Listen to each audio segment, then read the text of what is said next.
ಶ್ರೀನಿವಾಸ್ ಪ್ರಸಾದ್ ಅವರು ವಿಧಿವಶರಾಗಿದ್ದಾರೆ. ಆದರೆ ಅವರ ರಾಜಕೀಯ ಜೀವನ ಹೇಗಿತ್ತು, ಅವರು ನಡೆದು ಬಂದಂತಹ ಹಾದಿ, ಯಾಕಂದ್ರೆ ಹಿರಿಯ ಮುತ್ಸದ್ದಿ ರಾಜಕಾರಣಿ, ಕರ್ನಾಟಕ ಕಂಡಂಥದ್ದು, ದಲಿತ ಸಮುದಾಯಕ್ಕೆ ದೊಡ್ಡ ಮಟ್ಟದ ಶಕ್ತಿಯಾಗಿದ್ರು.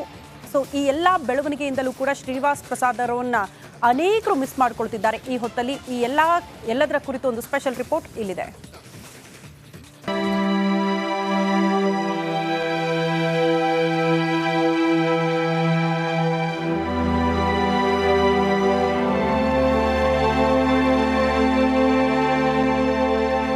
ಚಾಮರಾಜನಗರ ಲೋಕಸಭಾ ಕ್ಷೇತ್ರದ ಬಿಜೆಪಿ ಸಂಸದ ಶ್ರೀನಿವಾಸ್ ಪ್ರಸಾದ್ ತಡರಾತ್ರಿ 1:20 ಹೃದಯಾಘಾತದಿಂದ ನಿಧನರಾಗಿದ್ದಾರೆ. ಬಹು ಅಂಗಾಂಗ ಸಮಸ್ಯೆಗಳಿಂದ ಬಳಲ್ತಾ ಇದ್ದ ಶ್ರೀನಿವಾಸ್ ಪ್ರಸಾದ್ 3 ದಿನಗಳ ಹಿಂದೆ ಬೆಂಗಳೂರಿನ ಮಣಿಪಾಲ್ ಆಸ್ಪತ್ರೆಗೆ ದಾಖಲಾಗಿದ್ರು. ತುರ್ತು ನಿಗಾ ಘಟಕದಲ್ಲಿ ಚಿಕಿತ್ಸೆ ನೀಡಲಾಗ್ತಿತ್ತು. ಆದ್ರೆ ಚಿಕಿತ್ಸೆ ಫಲಿಸದ ಕಾರಣ ಮಧ್ಯರಾತ್ರಿ ಹೃದಯಾಘಾತದಿಂದ ಮೃತಪಟ್ಟಿದ್ದಾರೆ.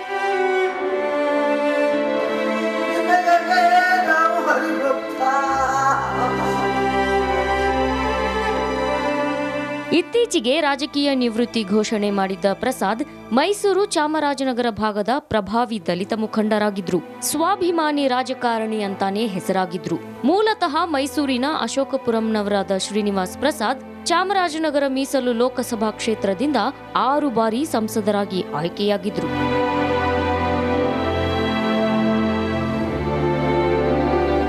1999ರಲ್ಲಿ ವಾಜಪೇಯಿ ಸರ್ಕಾರದಲ್ಲಿ ಕೇಂದ್ರ ಆಹಾರ ಮತ್ತು ನಾಗರಿಕ ಇಲಾಖೆ ರಾಜ್ಯ ಸಚಿವರಾಗಿದ್ರು. ಅಲ್ಲದೆ ನಂಜನಗೂಡು ವಿಧಾನಸಭಾ ಕ್ಷೇತ್ರದಿಂದ 2008 ಹಾಗೂ 2013 ನಡಿ ಈಗ ಶುರು ಮಾಡೋಣ. ಕೇಸರಿಯಿಂದ ಮನೋಲ್ಲಾಸ ಮನಸ್ಸು ಮತ್ತೇರಿ ಕುಣಿದಾಡಿದೆ ನೋಡು, ಮನಸ್ಸು ಮತ್ತೇರಿ ಕುಣಿದಾಡಿದೆ ನೋಡು. ಕ್ಷಣ ಕ್ಷಣವೂ ಆಚರಿಸಿ ಕೇಸರಿ ಹಬ್ಬ. ವಿಮಲ್ ಬಾಯಲ್ಲಿ ಹೇಳಿ ಕೇಸರಿ. ಬಾರಿ ಶಾಸಕರಾಗಿ ಆಯ್ಕೆಯಾಗಿದ್ರು. ಸಿದ್ದರಾಮಯ್ಯ ಸಂಪುಟದಲ್ಲಿ ಕಂದಾಯ ಮತ್ತು ಮುಜರಾಯಿ ಸಚಿವರಾಗಿದ್ರು. ಇನ್ನು ಅವಿವಾಹಿತ ಮಹಿಳೆಯರಿಗೆ ಮಾಶಾಸನ ನೀಡೋ ಮಹತ್ವದ ಮನಸ್ವಿನಿ ಯೋಜನೆಯನ್ನ ಶ್ರೀನಿವಾಸ್ ಪ್ರಸಾದ್ ಜಾರಿಗೆ ತಂದಿದ್ದು ಅವರ ಹೆಗ್ಗಳಿಕೆ.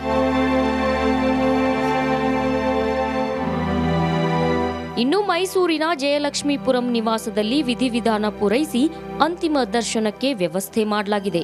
ಇಂದು ಸಂಜೆ ಅಥವಾ ನಾಳೆ ಅಂತಿಮ ವಿಧಾನ ನಡೆಯೋ ಸಾಧ್ಯತೆ ಇದೆ. ಶ್ರೀನಿವಾಸ್ ಪ್ರಸಾದ್ ನಮಗೀಗಲೂ ನೆನಪಿದೆ. ನಾವೆಲ್ಲ ವಿಧಾನಸೌಧಕ್ಕೆ ರಿಪೋರ್ಟಿಂಗ್ ಹೋಗುವಂಥ ಸಂದರ್ಭದಲ್ಲಿ ರಿಪೋರ್ಟರ್ಸ್ ಎಲ್ಲ ಹೊರಗಡೆ ಎಲ್ಲ ಓಡಾಡ್ತಾ ಇರ್ತಾರೆ. ಶ್ರೀನಿವಾಸ್ ಪ್ರಸಾದ್ ಮಾತಾಡ್ತಾ ಇದ್ದಾರೆ ಅಂತ ಹೇಳೋದು ಎಲ್ಲ ಓಡ್ಬರೋರು ಒಳಗೆ, ಅಂದರೆ ಏನೋ ಮಾತಾಡ್ತಿದ್ದಾರೆ ಅಂತ. ಆಮೇಲೆ ಭಾಳ ನಿರರ್ಗಳವಾಗಿ ಮಾತಾಡೋರು. ಆಮೇಲೆ ಅವರ ಭಾಷಾ ಶುದ್ಧತೆ ಇದೆಯಲ್ಲ, ಸಾಧಾರಣವಾಗಿ ಈ ಸಂಘ ಪರಿವಾರದಿಂದ ಬಂದವರಿಗೆ ಒಂದು ಭಾಷಾ ಶುದ್ಧತೆ ಇರುತ್ತೆ, ಭಾಳ ಅದ್ಭುತವಾಗಿ ಮಾತಾಡ್ತಾರೆ ಅವರು. ಅದನ್ನು ಎಸ್.ಎಂ. ಕೃಷ್ಣ ಕೂಡ ಅದೇ ಥರ, ಆಮೇಲೆ H.K. ಪಾಟೀಲ್ ಕೂಡ ಹೇಳತಕ್ಕಂತಹ ಮಾಡತಕ್ಕಂತಹ ಅಂದರೆ ಭಾಳ ತುಂಬ ಚಂದ. ಅದೇ ಥರ ಭಾಳ ನಿರರ್ಗಳ ಮತ್ತು ಭಾಳ ಪರಿಶುದ್ಧವಾದಂಥ ಕನ್ನಡ ಯಾರ್ದು ಶ್ರೀನಿವಾಸ್ ಪ್ರಸಾದ್ ಅವ್ರದ್ದು. ಮಾತಿಗೆ ನಿಂತರೆ ಹಿಂಗೆ ಪೇಪರ್ ತಗೊಂಡು ಮಾತಿಗೆ ನಿಂತರೆ ತುಂಬ ಅದ್ಭುತವಾಗಿ ಮಾತಾಡೋರು. ಯಾಕಂದರೆ ಚಾಮರಾಜನಗರದ ಕನ್ನಡ ಬೇರೆ, ನಿಜವಾಗಿ ಹೇಳಬೇಕು ಅಂತಂದರೆ ಆ ಭಾಗದ ಕನ್ನಡ ಬೇರೆ. ನಿಮಗೆ ಈ ಪ್ರಭುದೇವೆಲ್ಲ ಮಾತಾಡ್ತಾರೆ ಆ ಥರ, ಈ ರಾಜ್ಕುಮಾರ್ ಅವ್ರ ಭಾಷೆ ಅದೆಲ್ಲ ಆ ಥರ ಇರಲಿ. ಆಮೇಲೆ ಇಂಗ್ಲೀಷ್ ಭಾಳ ಅದ್ಭುತ ಅವ್ರದ್ದು, ಒಂದೊಂದು ವಾಕ್ಯ ರಚನೆಗಳು ಯಾಕೆ ಭಾಳ ಅದ್ಭುತವಾಗಿ ಮಾತಾಡೋರು. ಆಮೇಲೆ ಅವ್ರ ಕ್ಷೇತ್ರದಲ್ಲೂ ಕೂಡ ಅಷ್ಟೇ ಆ ಒಂದು ಆ್ಯಟಿಟ್ಯೂಡ್ ಇತ್ತು ಅವರಿಗೆ. ಅಂದರೆ ಆ ಓಡಾಡೋದು, ಆಮೇಲೆ ಸ್ಟ್ರೈಟು ಉದ್ದ, ತುಂಬ ಉದ್ದ. 2008 ಮತ್ತು 2013ರಲ್ಲಿ ಗೆಲ್ತಾರೆ ಅವರು. ಎಲ್ಲಿ ನಂಜನಗೂಡಲ್ಲಿ ಗೆಲ್ತಾರೆ. 6 ಬಾರಿ MP ಆಗಿರ್ತಾರೆ. 2013ರಲ್ಲಿ ಗೆದ್ದಂಥವ್ರು ಅದೇ ಕಂದಾಯ ಮತ್ತು ಇನ್ನೊಬ್ಬ ಒಂದು ಮಂತ್ರಿಗಿರಿ ತಗೊಳ್ತಾರೆ. ಅವರನ್ನು ಮತ್ತು ಅಂಬರೀಷ್ ಅವರನ್ನು ಹೇಳದೆ ಕೇಳದೆ ಬಿಟ್ಟುಬಿಡ್ತಾರೆ ಸಿದ್ದರಾಮಯ್ಯನವರು. ಆಗ ಕೋಪಗೊಂಡು ಪಕ್ಷಕ್ಕೆ ರಾಜೀನಾಮೆ ಕೊಡ್ತಾರೆ. ರಾಜೀನಾಮೆ ಕೊಟ್ಟಾಗ ಯಡಿಯೂರಪ್ಪನವರು ಅವರನ್ನು BJPಗೆ ಸೇರಿಸ್ಕೊತಾರೆ. ನಂಜನಗೂಡಿನಲ್ಲಿ ಉಪಚುನಾವಣೆ ಆಗುತ್ತೆ. ನಂಜನಗೂಡಿನಲ್ಲಿ ಉಪಚುನಾವಣೆ ಆದಾಗ BJPಯಿಂದ ಸ್ಪರ್ಧೆ ಮಾಡಿದಾಗ JDS ಅಭ್ಯರ್ಥಿ ಆಗಿದ್ದಂಥ ಕಳಲೆ ಕೇಶವಮೂರ್ತಿ ಅವರನ್ನು ಕಾಂಗ್ರೆಸ್ಗೆ ಕರ್ಕೊಂಬಂದು ಇವರನ್ನು ಸೋಲಿಸಲಾಗತ್ತೆ. ಇದು ಅವರಿಗೆ ಭಾಳ ಕೋಪ ಇರುತ್ತೆ. ನಂತರದ ಚುನಾವಣೆ ಮೊನ್ನೆ ನಡೆಯುತ್ತಲ್ಲ, ಅಲ್ಲಿ ಗೆಲ್ತಾರವರು. ಹಾಗಾಗಿ ಅಲ್ಲಿ ಸಿದ್ದರಾಮಯ್ಯವ್ರ ಮೇಲೆ ಕೋಪ ಅವ್ರಿಗೆ, ಬೇರೆ ಯಾವುದೂ ಅಲ್ಲ. ನನ್ನ ಹತ್ರ ಒಂದು ಮಾತು ಹೇಳಬೇಕಿತ್ತು ಅವನು ಅಂತೇಳಿ. ಆಮೇಲೆ ಶ್ರೀನಿವಾಸ್ ಪ್ರಸಾದ್ ಅವರನ್ನು ಸಿದ್ದರಾಮಯ್ಯನವರು ಸೋಲಿಸಿದ್ರು ಉಪಚುನಾವಣೆಯಲ್ಲಿ. ಅದೇ ಸಿದ್ದರಾಮಯ್ಯನವರನ್ನ ಚಾಮರಾಜನಗರದ ಚುನಾವಣೆಯಲ್ಲಿ ಸೋಲಿಸಿ ಮುಯಿ ತೀರಿಸ್ಕೊಂಡ್ರು. ನನಗೊಂದು ಭಾಳ ಖುಷಿ ಏನಪ್ಪ ಅಂದರೆ ಮೊನ್ನೆ ಇಬ್ಬರು ಕೂಡ ಕೂತು ಮಾತಾಡಿದ್ರು ಅಂತ. ಇತ್ತೀಚೆಗಷ್ಟೇ ನಾನು ಅದನ್ನು ವಿಜುವಲ್ ಅಂದರೆ ನಮ್ಮ ಪಕ್ಷಕ್ಕೆ ಇದು ಕೊಡಿ ಅಂತೇಳಿ ಇವರು ಕೂಡ ಅಷ್ಟೇ ತನ್ನ ಅಳಿಯನಿಗೆ ಕೊಡಬೇಕು ಅಂತಿತ್ತು. BJPಗೆ ಸಪೋರ್ಟ್ ಮಾಡಲಿಲ್ಲ, ಮತ್ತು ಈ ಎರಡೂ ಪಕ್ಷಕ್ಕೆ ಸಪೋರ್ಟ್ ಮಾಡಲಿಲ್ಲ. ನರೇಂದ್ರ ಮೋದಿ ಅವರು ಬಂದಾಗಲೂ ಬರಲಿಲ್ಲ ಮೈಸೂರಿಗೆ. ಅದರ ಅರ್ಥ ಕಾಂಗ್ರೆಸ್ಗೆ ಸಪೋರ್ಟ್ ಮಾಡಿದ್ರು ಅಂತಿರುತ್ತೆ. ಅದರ ರಿಸಲ್ಟ್ ಏನಾಗುತ್ತೆ ಗೊತ್ತಿಲ್ಲ. ಆದರೆ ಅದರ ಈ ನಡುವೆ ಈ ರಾಜಕೀಯದಲ್ಲಿ ಏನು ಮೇಲಾಟ ಗೀಲಾಟ ಎಲ್ಲ ಆಗುತ್ತೆ. ಆದರೆ ಸಿದ್ದರಾಮಯ್ಯ ಮತ್ತು ಶ್ರೀನಿವಾಸ್ ಪ್ರಸಾದ್ ಕೊನೆಗಳಿಗೆಯಲ್ಲಿ ಒಂದಾದ್ರಲ್ಲ ಅನ್ನೋದು ಮಾತ್ರ ಇರುವಂಥದ್ದು. ಬನ್ನಿ ವಿನೋದ್ ಇದರ ಬಗ್ಗೆ ಹೆಚ್ಚಿನ ಮಾಹಿತಿ ಕೊಡ್ತಾರೆ. ವಿನೋದ್, ಏನು ಲೇಟೆಸ್ಟ್ ಅಪ್ಡೇಟು, ಯಾರೆಲ್ಲ ಬರ್ತಾ ಇದ್ದಾರೆ?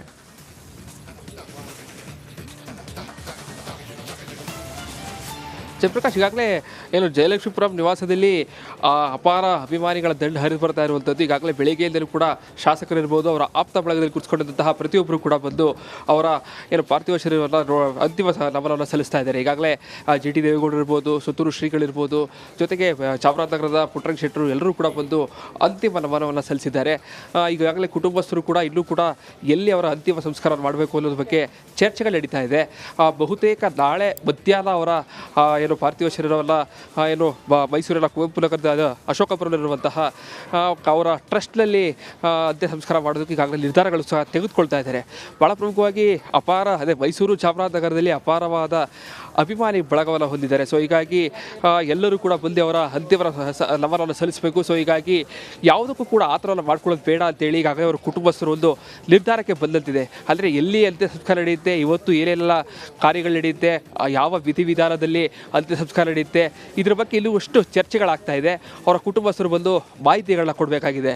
ಒಂದಂತೂ ಭಾಳ ಸ್ಪಷ್ಟ, ಏನು ಮೈಸೂರಿಗೆ ಒಂದು ಸರಳ ಸಜ್ಜನಿಕೆ ಮತ್ತು ಸ್ವಾಭಿಮಾನಿ ರಾಜಕಾರಣಿಯನ್ನು ಕಳೆದುಕೊಂಡು ಮೈಸೂರು ಒಂದಷ್ಟು ದುಃಖದಲ್ಲಿರುವಂಥದ್ದು.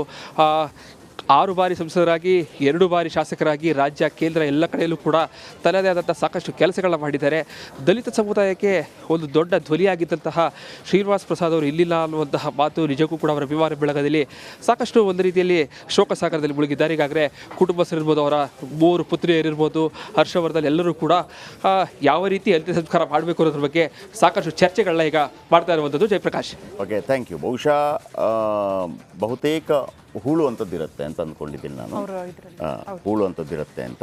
ಬಟ್ ನೋಡಬೇಕು, ಒಮ್ಮೊಮ್ಮೆ ಇರುತ್ತಲ್ಲ, ನಾನು ಹಿಂಗೆ ಮಾಡಿ ಅಂತ ಒಂದಿರುತ್ತಲ್ಲ. ಈಗ ಮೊನ್ನೆ ಹಂಗಲ್ಲ, ಈಗ ಆ ಥರ ಅಂತ ಹೇಳುವಂತಲ್ಲ, ಮೊನ್ನೆ ಭಾವುಕರಾಗಿ ಖರ್ಗೆ ಅವರೊಂದು ಮಾತನ್ನು ಹೇಳ್ತಾ ಇದ್ರು.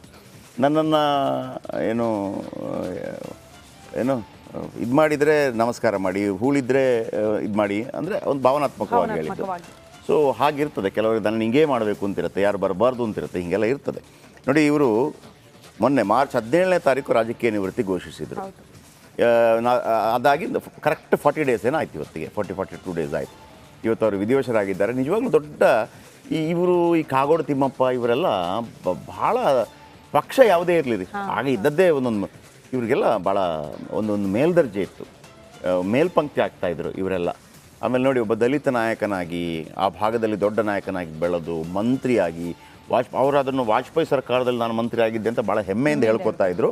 ಆಮೇಲೆ ಒನ್ಸ್ ಅಗೇನ್ ನೋಡಿ, ಅದು ಯೋಗ ಅಂತ ಅನಿಸುತ್ತೆ. ಬಹುಶಃ ಸಿದ್ದರಾಮಯ್ಯನವರಿಗೂ ಭಾಳ ದುಃಖ ಆಗ್ಬಿಡ್ತಾ ಇತ್ತು. ಪಕ್ಷಗಳಿಗೆ ಲಾಸ್, ಅದ್ರ ಜೊತೆ ದಲಿತ ಸಮುದಾಯಕ್ಕೆ ದೊಡ್ಡ ಮಟ್ಟದ ಲಾಸ್. ಆಮೇಲೆ ಅದು ನಿಮ್ಗೇನಾಗುತ್ತೆ ಗೊತ್ತಾ, ನೋಡಿ, ಆ ದಲಿತ ಸಮುದಾಯದಲ್ಲಿ ಹುಟ್ಟಿ MA ಮಾಡಿ ಮಂತ್ರಿಗಿಂತ್ರಿ ಆದಂಥವ್ರು ಈಗಿನ ತುಂಬ ಹುಡುಗರೆಲ್ಲ ಇದ್ದಾರೆ, 7ನೇ ಕ್ಲಾಸು 8ನೇ ಕ್ಲಾಸು ಅಲ್ಲಿಗೆ ಬಿಟ್ಬಿಡ್ತಾರೆ. ನೋಡಿ, ಅದು ಎಲ್ಲಿ ತನಕ ಹೋದರೆ ಹೆಂಗೆ ಆದೀತು, ಶಿಕ್ಷಣದೊಂದು ಅವಕಾಶ ಸಿಕ್ಕಾಗ ಅದನ್ನು ಮಾಡುವಂಥದ್ದು. ಸೊ ಹಾಗಾಗಿ ಆ ಕಾಲದಲ್ಲಿ ಅವರು ಅಲ್ಲಿಗೆ ಹೋಗಿದ್ದಾರೆ ಅಂದರೆ ನಿಜವಾಗಿ ಈ ಅಂಬೇಡ್ಕರ್ ಅವರನ್ನೆಲ್ಲ ಪರಿಪೂರ್ಣವಾಗಿ ಫಾಲೋ ಮಾಡಿದಂಥವ್ರು ಇವರೆಲ್ಲ. ಎನಿವೆ, ಶ್ರೀನಿವಾಸ್ ಪ್ರಸಾದ್ ಅವರ ಆತ್ಮಕ್ಕೆ ಶಾಂತಿ ಸಿಗಲಿ ಅಂತೇಳಿ ನಾವು ಕೂಡ ಹಾರೈಸ್ತೀವಿ.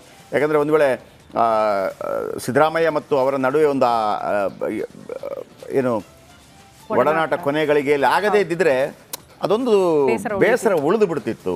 ಎನಿವೆ, ಸೊ ಈಗ ಅದೇ ಕಾರಣಕ್ಕೆ CM ಸಿದ್ದರಾಮಯ್ಯ